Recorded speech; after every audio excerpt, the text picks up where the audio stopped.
Yes, good morning, good morning. Kasama po natin ngayon si Kapapa Op. Si Papa Op ang ating ka-fishing buddy ngayon. Yan. Ang ating magkakambing. Yan, tropa natin mula high school. Yan. So, dito kami ngayon sa may Bagasbas Boulevard. Si Maki Cham. Yan. Maki Cham. Ito yung sit up namin ngayon. Sa akin medium light sit up. Likewise saka kay Paring Pulgar medium. Yan. Kami ngayon, mag-tutorial. Mag-tutorial. Turuan ko to si Paring Pulgar ng mga basic pagdating sa pagcasting. Yan, natin ang fundamentals of casting. Basta yung dugtungan pa di mo lang doon sa pinakadulong guide. Open na yan. Tapos lalagan. Open mo yung bail. Tapos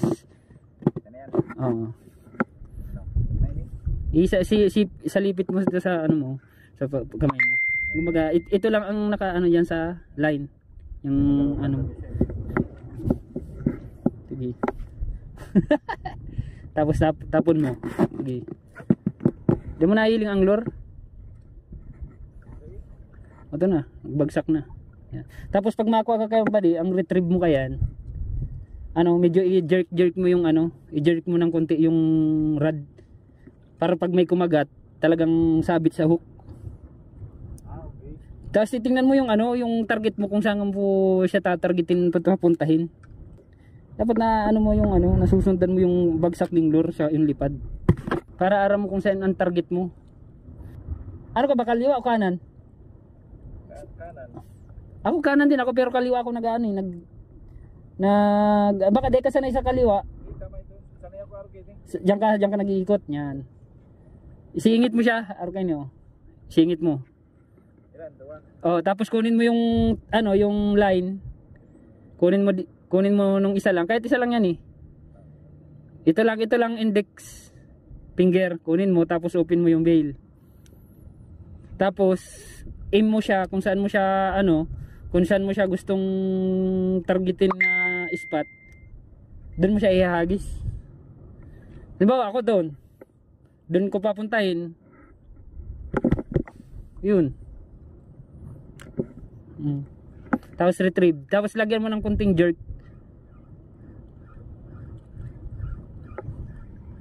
Ganyan-ganyanin mo yung yan, no?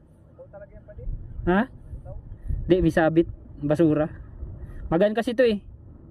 Pag yung spot ay medyo mababaw, pag bagsak ng lure, retrieve mo agad. Kasi, lalo kung madaming damo, makasabit yan.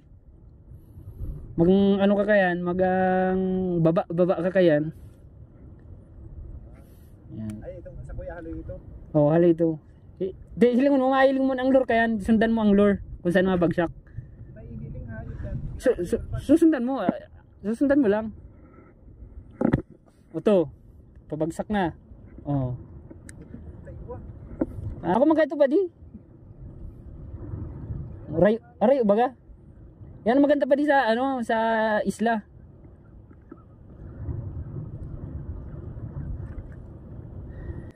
Depende sa lure mo yan. Kasi may mga lure na sinking, may mga lure na floating. Yan sa imo, sinking yan. Araw kayo sa kuya, lang. Siya? Floating.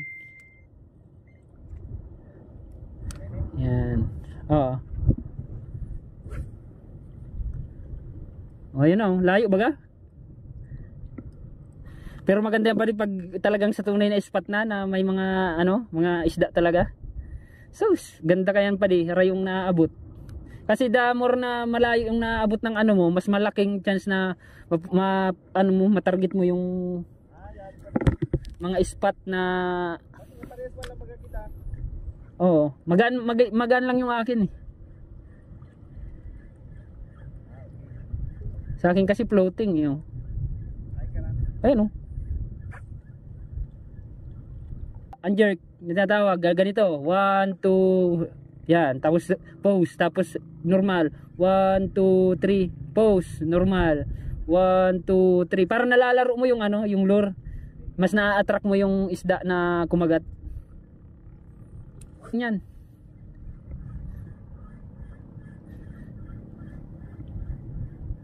Ay, grass on. Hindi mo na makadakop lang apa yung padingon niyan. Butang ina masaya na ako. Dawa sa dit. Ano lang. Jerk, yung jerk mo na tinatawag yung gano'n no, yung pitik. Yan. Kasi pag dire-diretso lang yan, hindi masyadong ma-attract ang isda, pero kung may jerk yan, papansin yan. GT mo basura ano? Yan. Ano, lalabad.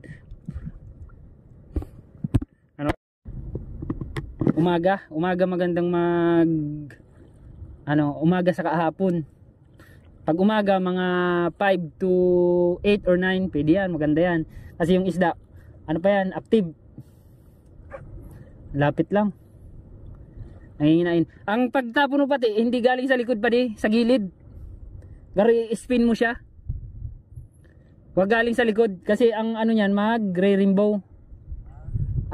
Ang action ng ng tapon mo. Dapat gilid, dito lang oh. Gilid, tapon. Yan. Layo, nandun sa may bunot. Tapos laruin mo ng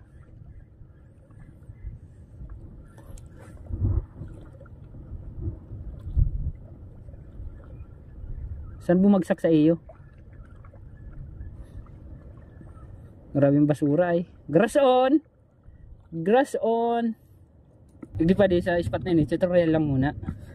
Tutorial. Swertehan talagang didi kung talaga may Tama dito may manatag sa gilid. Pangit pa kayong mag maisla kita pero ugto na.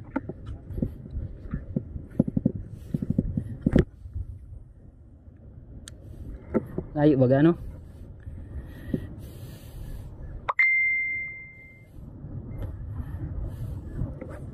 Yan, gilid mo kukuhon.